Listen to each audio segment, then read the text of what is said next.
আসসালামু আলাইকুম। সবাই কেমন আছেন? আশা করি আলহামদুলিল্লাহ সবাই অনেক অনেক ভালো আছেন। আলহামদুলিল্লাহ আমিও অনেক ভালো আছি।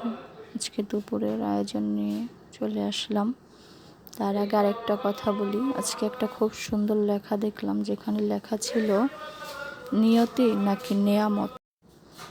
জীবন সঙ্গে ভুল হলে বোঝা যায় বিয়ে যে কতটা ভয়ঙ্কর যন্ত্রণাদায়ক, যেখানে হাসি থাকে কিন্তু আনন্দ থাকে না, কথা হয় কিন্তু বোঝাপড়া হয় না, এক ছাদের নিচে থেকেও দুজন মানুষ আলাদা ও অচেনা হয়ে যায়। ভুল মানুষ পাশে থাকলে ভালোবাসা কাটা হয়ে দাঁড়ায়, স্বপ্নগুলো ভয়ে কুঁকড়ে যায়, আর প্রতিটা সকাল শুরু হয় একরাশ ক্লান্তি নিয়ে। আর জীবন সঙ্গী যদি ভালো হয় তাহলে বোঝা যায় বিয়ে যে কত বড় নিয়ামত। এই জন্যই হয়তোবা প্রথম লাইনটা লেখা ছিল নিয়তি নাকি কথাগুলো কেমন লাগলো বা কেমন ছিল, কার কাছে কেমন লাগবে জানি না, তবে আমার কাছে খুব গভীরভাবে লেগেছে।